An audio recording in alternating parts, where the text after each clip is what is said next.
So we're not all built the same, look the same, swing it the same. So why should we have the same thoughts?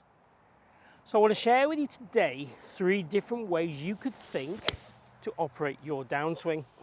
Now, ideally the downswing from a science point of view would always have the same kind of kinematic sequence. We'd always leave the lower, followed by the torso, followed by the arms, and followed by the hands. But certainly certain people will perform better, play better, and be happier if they are focusing on what matches their style best. Let's share with you 3 different ways to start down. So there's many different ways in which you can start down. 3 of the main ones for me would be focusing on the lower half, whether that be the lead side kind of left side kind of pulling, if you like, the trail side pushing, but certainly the lower half kind of the legs banking and moving first, and that initiating the start of the downswing. So that would kind of look a bit like we get to the top of your backswing, then we just try and drive with the lower half. So that would be kind of method 1. And certainly from a science point of view, the lower half is leading. Me personally, I find that quite hard to do. I much prefer to feel more the second or third method I'm going to share with you now. But certainly if we wanted the lower half to lead, what we can do is try and start to feel some step and hits where we swing back halfway, step out, and just feel we're initiating a little bit more of that lower half movement. Again, it's going to happen before we finish the backswing, but the lower half generally is the initiator to what happens as we start down. If we move the lower half laterally, that will allow the arms to shallow, the upper body to right bend, and make sure then we can turn and catch up and get that correct sequence that we're looking for. We're looking for this kind of speed sequence and deceleration sequence to all happen, hopefully naturally, as long as we start the downswing correctly. Method number 2 for me is more about the torso, and in particular, the trail shoulder. Like golfers to feel is when we get to the top of the backswing, the trail shoulder moves kind of down towards the kind of ball of foot and kind of the ankle kind of area. And the trail shoulder driving this way then pushes the hips into that lateral position. But again, the focus is very much on the trail shoulder as opposed it is to the lower half. Me being quite a stocky kind of overweight guy, my upper body tends to want to lead because I have that kind of shorter range swing and less flexibility. This works better with me conceptually and mentally. But you know, again, you have to try these things out and see what works for you. But if I'm stood here now and just think, okay, my right shoulder is going to lead at downswing.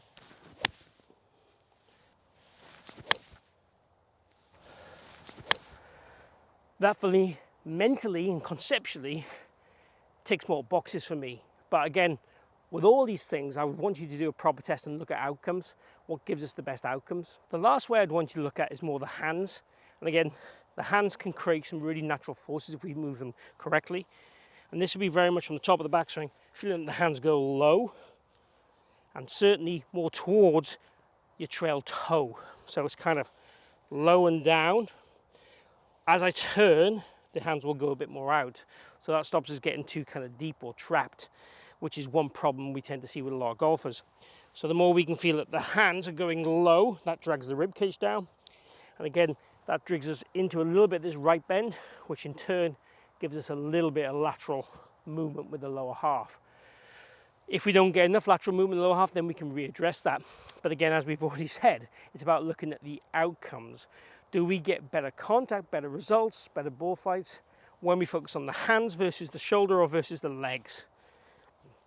So this is what we need to experiment with. But certainly, feeling that the hands go low is a great way for me of getting the sequence right on the way down.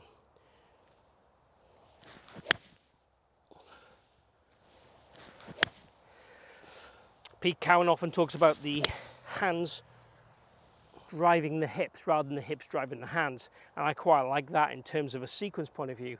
We definitely don't want to get the hands rotating hardcore and outrunning the arms and hands so we get that kind of stuck feel.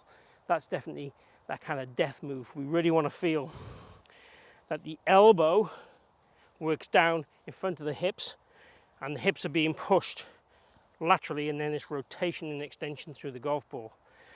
So it's a great way for me of feeling we get the arm positions more synced up with the body, as long as we complete our backswing first. Starting the downswing correctly is key to playing great golf.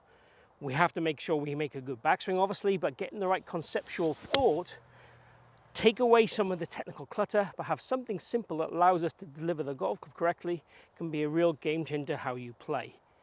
Experiment with these 3 different ways and see what gives you the best outcome and makes you feel the best about your golf swing. Let me know how you get on.